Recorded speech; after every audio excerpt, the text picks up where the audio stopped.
13 जोड़ी नई ट्रेनों का शेड्यूल जारी। सभी गुजरेंगी रायपुर से। मध्य प्रदेश के यात्री देश के 25 से अधिक बड़े शहरों तक पहुंच सकेंगे।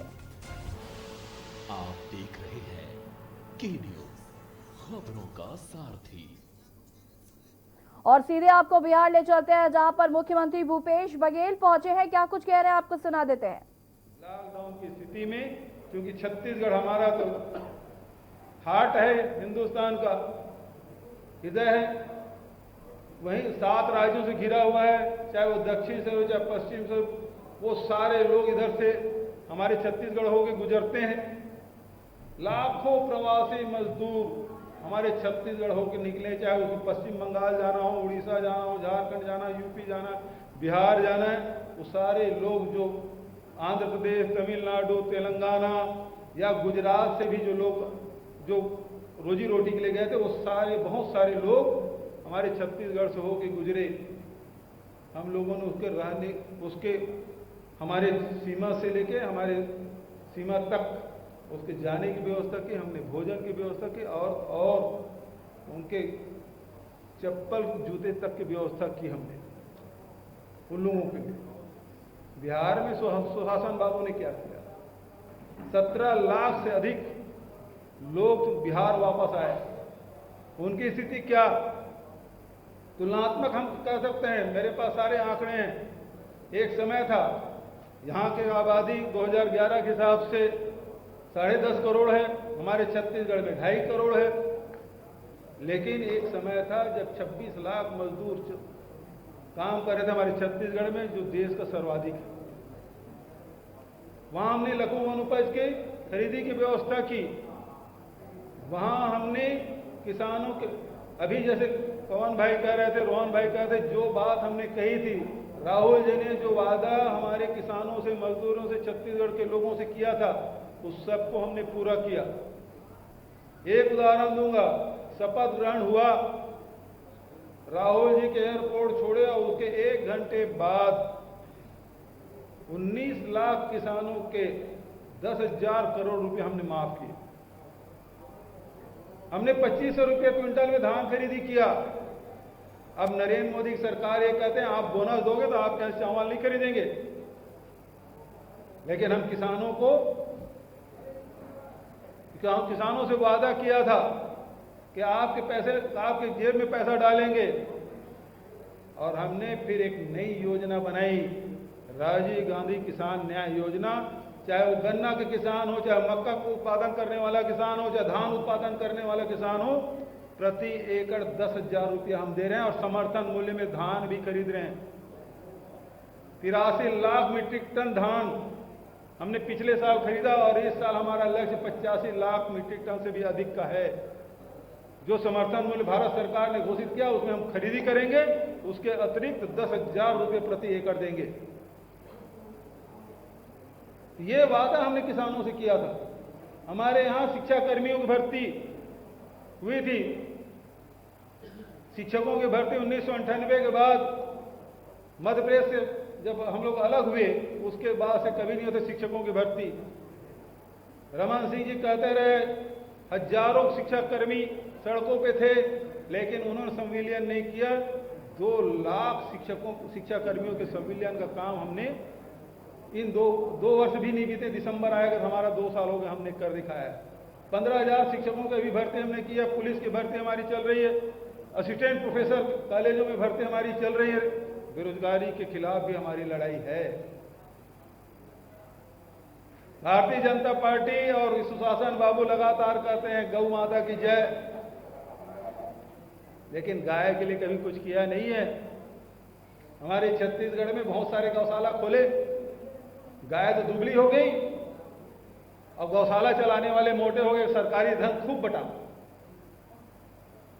भारतीय जनता पार्टी बहुत सारे पदाधिकारियों ने गौशाला खोले, वहां स्थिति बद से बदतर रही। गाय वहीं तड़प तड़प के मर गई, बिना चारा बिना पानी के। लेकिन वाह रे भारतीय जनता पार्टी के वहां के पदाधिकारी, उन्होंने गाय के मांस, गाय के चमड़े, गाय की हड्डियां और गाय के अतरियों तक के बेच के पैसा कमाए। ऐसे गौ भक्त हैं हमारे छत्तीसगढ़ में। लेकिन हमने गोधन न्याय योजना की शुरुआत की। हिंदुस्तान ही पूरे दुनिया में छत्तीसगढ़ पहला प्रदेश है जहां 2 रुपया प्रति किलो के हिसाब से गोबर खरीदने का हमने निर्णय लिया और 2 महीने के भीतर में 30 करोड़ का पेमेंट हमने किया है। आज जो गौपालक है उसके खाते में पैसे जा रहे हैं, ऑनलाइन पैसा हम दे रहे हैं। पेंशन में तो 300 रुपया मिलता है, लेकिन जो गौपालक है जिसके पास जमीन भी ना हो उसे 800 1000 रुपया चला मिल रहा है, और जो चरवाहा है उसे तो 20 25 हजार रुपया महीने मिल रहा है। तो आप, मैं बिहार की जनता से अपील करना चाहूंगा, जो काम छत्तीसगढ़ में हुआ है ये हमारा संकल्प बदलाव का है। घोषणा पत्र जारी हमारे नेताओं ने की है, शब्दशः हम लागू करेंगे। हमने छत्तीसगढ़ में किया लघु वनोपज। अब आपके यहाँ बिहार में तो 7% जंगल, हमारे 44% जंगल है। लघु वनोपज खूब होता है, इमली होता है, आम होता है, महुआ होता है, तेंदुपत्ता की तुड़ाई होती है। तेंदुपत्ता देश में सर्वाधिक कीमत हमारे छत्तीसगढ़ में 4000 रुपये प्रति माना बोरा। महुआ भारत सरकार ने 17 रुपये घोषित किया। हमने इस लॉकडाउन के समय में 30 रुपया में खरीदी किया, और एक समय था कि 99% लघु वनोपज केवल छत्तीसगढ़ में खरीदी की गई। और हम लोग जब शुरू किए तो फिर देश के दूसरे जहां लघु वनोपज होते हैं वहां भी खरीदी किए। फिर भी आज जितने भी लघु वनोपज एकत्रित हुआ उसमें 74% लघु वनोपज हमारे छत्तीसगढ़ का है। आज पूरे देश में पिछले साल से हमने महंगाई की मार हम झेल रहे हैं। इस साल तो कोरोना हो गया, पिछले साल भी मंदी का दौर था, पूरा मंदी से झेल रहा था। ऑटोमोबाइल सेक्टर में गिरावट थी, ऑटोमोबाइल की दुकानें और फैक्ट्रियां बंद हो गई थी, आधे कर्मचारियों से चल रहे थे। लेकिन छत्तीसगढ़ पहला राज्य है जहां मंदी की कोई असर नहीं है। 36% ग्रोथ ऑटोमोबाइल सेक्टर में, जेम ज्वेलरी में ग्रोथ, टेक्सटाइल में ग्रोथ। क्यों?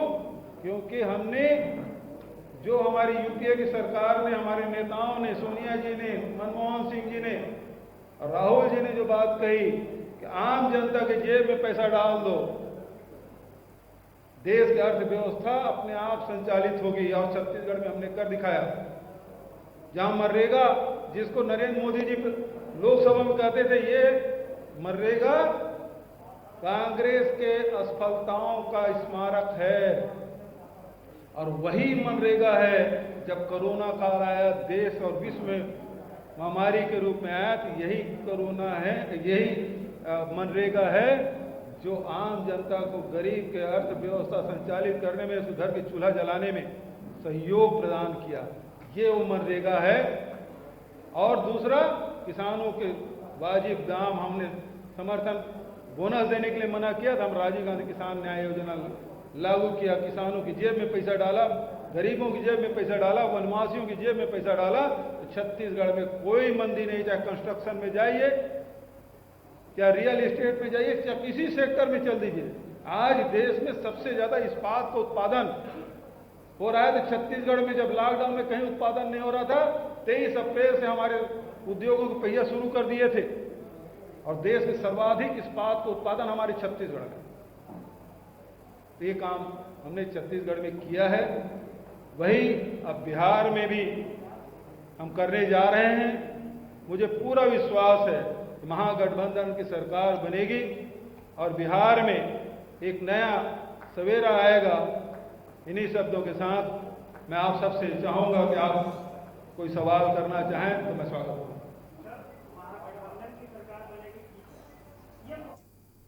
और अब बढ़ेंगे खबरों में। बिहार चुनाव में कांग्रेस के स्टार प्रचारकों में सीएम भूपेश बघेल का भी नाम है, और वहीं बिहार के पटना पहुंचे सीएम ने क्या कुछ कहा है, आपको सुनाते हैं। बिहार चुनाव में मेरी भी ड्यूटी लगी है, और आज वहाँ प्रेस कॉन्फ्रेंस से मुझे संबोधित भी करना है। साथ ही वहाँ 3 फेस में जो चुनाव हो रहे हैं, तीनों फेस में मुझे वहाँ जाना है, और जैसे वहाँ के प्रदेश कांग्रेस कमेटी जो कार्यक्रम देंगे उसके हिसाब से मेरा जाना होगा। मध्य प्रदेश भी जाना होगा। मध्य प्रदेश में भी कमलनाथ जी ने कहा है कि वहाँ आना है। बहुत अच्छी खबर है कि जो लगातार हम लोगों ने काम किया है उसके कारण से ये रिपोर्ट जो आया है और हम लोगों को और इसमें काम करना है, उसमें और सुधार आए, ये हमारी कोशिश होगी। मुझे याद आता है कि जब मैं राजनांदगांव गया था तो रमन सिंह जी मेरी माँ, मेरी पत्नी और मेरे खिलाफ FIR करवाए थे। और सुखद संयोग देखिए, शिकायतकर्ता विजय बघेल जी ही थे। आज रमन सिंह जी जा रहे हैं, मैं उनका स्वागत करता हूं। और जहां तक के शासन प्रशासन की बात है तो शासन ने किसी के खिलाफ कोई एक पक्षी कार्रवाई नहीं की। उन्होंने जिन लोगों ने शासकीय धन का तोड़फोड़ किया, नुकसान पहुंचाया, उनके खिलाफ FIR दर्ज था। कोर्ट में वो लोग जाके अग्रिम जमानत लिए। जिनको नहीं मिल पाया तो उसका निराकरण तो न्यायालय में होगा ना। तो ये जो धरना है वो शासन प्रशासन के खिलाफ है कि न्यायालय के खिलाफ है, ये तो स्पष्ट करना पड़ेगा। देखिए, ये किसी के पास जाए, सवाल इस बात का है कि आप कहाँ से आप रिलीफ चाह रहे हैं। क्योंकि यदि न्यायालय में यदि कोई केस लंबित है तो राज्य सरकार उसमें किस प्रकार से सहयोग कर सकती है, किस प्रकार से निर्णय कर सकती है। तो ये भारतीय जनता पार्टी के लोग क्यों गुमराह कर रहे हैं। देखिए, भारतीय जनता पार्टी 2003 के चुनाव में नकली आदिवासी के नाम से चुनाव लड़े थे और उसी के आधार पर सत्ता में आए थे। एक आदमी के जाति को प्रमाणित करने में रमन सिंह जी 15 साल लगा दिए। शिकायत उनकी थी, सरकार उनकी थी। मुझे याद है 2013 में सितंबर के महीने में जब नवंबर में चुनाव होने वाले थे, हाई कोर्ट में से अपने डिप्टी AG से बोल के केस वापस मंगा लिए थे। जो हाई पावर कमेटी की जो रिपोर्ट है उसको वापस ले लिया था। तो किस प्रकार से इनकी जुगलबंदी रही है वो दिख रहा है। और लगातार आदिवासी समाज ये मांग करता रहा है कि ये आदिवासियों के नाम से बहुत लोग फर्जी सर्टिफिकेट बना ले हैं, अनुसूचित जाति के नाम से बहुत लोग सर्टिफिकेट बना लेते हैं और नौकरी करते हैं, शिकायत होती है, उसके बाद स्टे ले लेते हैं और उसके बाद वर्षों तक के उनके कोई निराकरण नहीं होता। ये लगातार ये मांग होती रही है। और अब जब फैसला आया तो भारतीय जनता पार्टी को इसको स्वागत करना चाहिए। जो 15 साल में वो लोग नहीं कर पाए वो ये 18 महीने हो गया।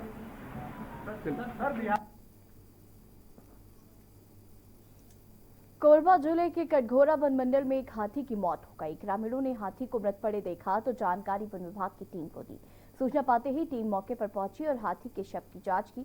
अफसरों ने अंदेशा जताया कि केंदई वन परिक्षेत्र के लमना के तालाब में डूबकर हाथी ने दम तोड़ दिया है। प्रदेश में पिछले कई महीनों से रायगढ़, बलरामपुर, जशपुर और कोरबा से हाथियों के दम तोड़ने की खबर आ रही है।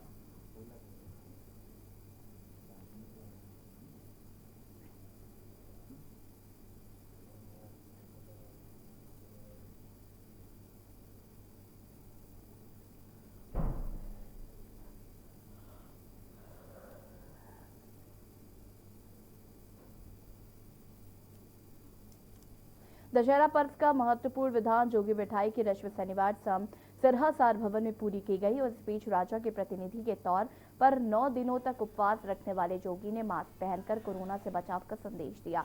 कोरोना महामारी के बीच इस सुबह शाम नागरिकों को पर्व के किसी भी अनुष्ठान में शामिल होने की अनुमति नहीं दी गई। लगभग 600 वर्षों से चली आ रही परंपरा के अनुसार आवाबाल गांव के भगत राम को विधि विधान से मावली देवी की पूजा अर्चना के बाद सिरहा सार भवन पहुंचाया गया। इसके बाद जोगी 9 दिनों के तप के लिए बनाए गए गड्ढे में बैठे। शनिवार शाम सरासर भवन में मांझी जाड़की और पुजारी की मौजूदगी में जोगी को नए वस्त्र पहनाए गए।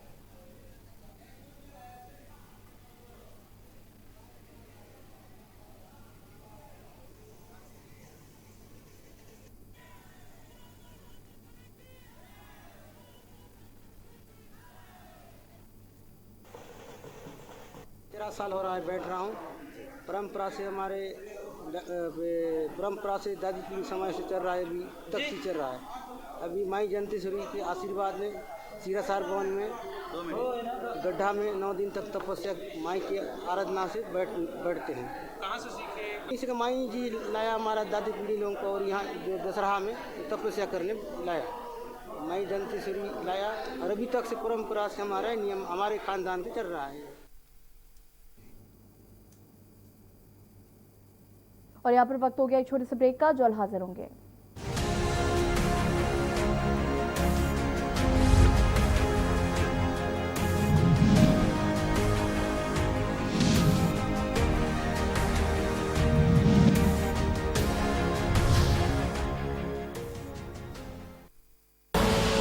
आप देख रहे हैं के न्यूज, खबरों का सारथी। खुदी को आजमाया है तो ये अंदाज आया है, खुदी को आजमाया है तो ये अंदाज आया है। तुम में भी मैं हूं, शुद्ध प्लस पान मसाला। कोरोना संकट काल में के न्यूज इंडिया की देशवासियों से अपील है कि हम जाति धर्म को भूलकर कोरोना को हराने में एक साथ खड़े हों, जरूरतमंदों की मदद करें। कोरोना के खिलाफ जंग में हम अपना योगदान दें। हम सब मिलकर लड़ेंगे और मिलकर जीतेंगे। मिलेगा हर समस्या का समाधान। विवाह में बाधा, जीवन में वास्तु शास्त्र का प्रभाव, शिक्षा में ग्रह नक्षत्रों का प्रभाव, कारोबार में आने वाली हर बाधा का, जिंदगी में ग्रह नक्षत्रों का प्रभाव, नौकरी में बाधा। देखिए हर समस्या का समाधान live with Acharya Lankesh.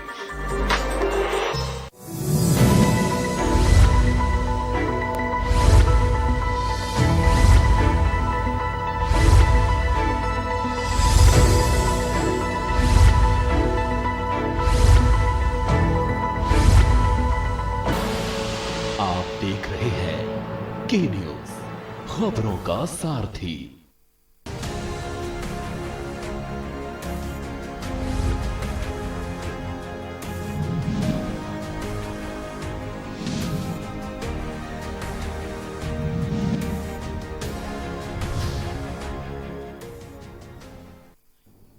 Break के बाद आपका स्वागत है। कुछ शासन के नुमाइंदे ये दावा कर रहे हैं कि लंबे समय से आबादी भूमि पर बसे गरीब परिवारों को भूस्वामी का उन्हें अधिकार दर्जा पट्टा दिया जा रहा है। वहीं दूसरी ओर शासन के आदेश पर ही प्रशासनिक अमले द्वारा उन्हें गरीब परिवारों की झोपड़ियों को जेसीबी से तोड़ने का फरमान जारी किया जा रहा है। ताजा मामला महासमुंद जिले के सरायपाली नगर पालिका का है, जहां पालिका प्रशासन द्वारा मुख्य सड़क के किनारे अवैध रूप से बसे अतिक्रमणकारियों के विरुद्ध नोटिस जारी कर 7 दिनों में अतिक्रमण हटाने का आदेश जारी किया गया।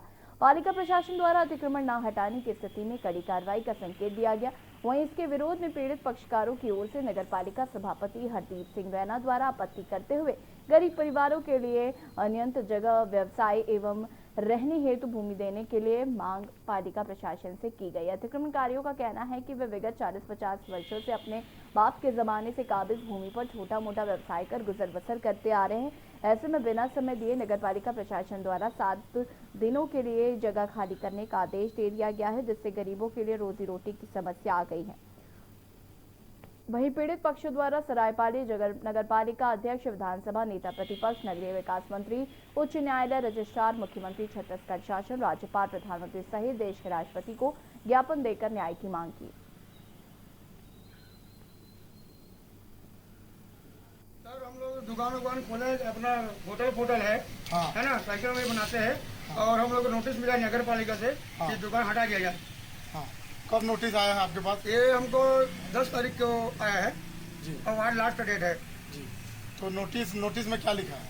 उसमें लिखा है सर कि तत्काल तोड़ दिया जाए, दुकान को तोड़ दिया जाए। हाँ जी। तो क्या देखिए, हमारे द्वारा आंदोलन किए जाने के बाद शासन ने उसमें राशि स्वीकृत की है मरम्मत हेतु जी, लेकिन स्थानीय प्रशासनिक अधिकारी मनमानी कर रहे हैं, और ऐसा स्पष्ट दिखाई दे रहा है कि वे लोग भ्रष्टाचार कर रहे हैं मुरुम और मिट्टी डालकर। जो पीडब्ल्यूडी विभाग द्वारा मुरुम मिट्टी सरायपाली के मुख्य मार्ग में डाली गई है, उससे उड़ने वाली धूल और बरसात में होने वाले कीचड़ से पूरा नगर परेशान है। सुकमा जिला मुख्यालय से लगभग 65 किलोमीटर दूर ग्राम पंचायत कुमाकोलेंग के धू नक्सल प्रभावित ग्राम गोविंदपाल के ग्रामीणों की समस्याओं को नजदीक से देखने व उनसे मिलने उनके गांव पहुंची। समाज सेविका अधिवक्ता दीपिका शोरी गांव से पहले ही नदी पर पुलिया नहीं होने के कारण गांव तक नहीं पहुंच पाने की वजह से उनकी तकलीफों को शासन के समक्ष रखते हुए बताया कि बरसात के मौसम में यहाँ के ग्रामीण यहाँ की नदी में पुल न होने की समस्या से सामना कर रहे हैं और सुकमा के किसी भी तरह आप नामा नामक गांव तो पहुंच सकते हैं, परंतु उसके बाद आपको इस नदी को पार कर गोविंदपाल जाना होगा, जो कि किसी चुनौती से कम नहीं है। और यहाँ के ग्रामीण कई वर्षों से इस नदी पर एक पुल की मांग कर रहे हैं, लेकिन न जाने क्यों प्रशासन को इनकी पीड़ा दिखाई नहीं देती।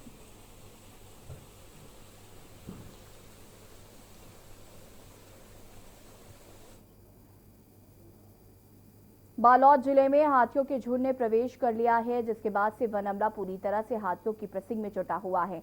हाल ही जिले में गुरोर रेंज से जिले में प्रवेश करने के बाद से यह हाथी का झुंड दिल्ली वन परिक्षेत्र पहुंचा, जिसके बाद से दरदौंडी वन परिक्षेत्र में विचरण कर रहा है। पूरे मामले में वन मंडल अधिकारी सताविशा सभासदार ने बताया कि पूरा वन अमला सक्रिय है, सभी रेंज की ड्यूटी लगाई गई है, पल पल की मॉनिटरिंग की जा रही है। घबराने जैसी कोई बात नहीं है, हम हाथी को सही दिशा देने में लगे हुए हैं ताकि वो भटके ना। इस दौरान वन मंडल अधिकारी द्वारा अपने स्टाफ को निर्देशित भी किया जा रहा था इस बात की जानकारी ले कि वह वनांचल क्षेत्रों में महुआ तो एकत्र नहीं किया गया और यदि महुआ एकत्र किया गया है तो उसे तुरंत अस्त व्यस्त किया जाए या फिर दूसरी जगह शिफ्ट किया जाए।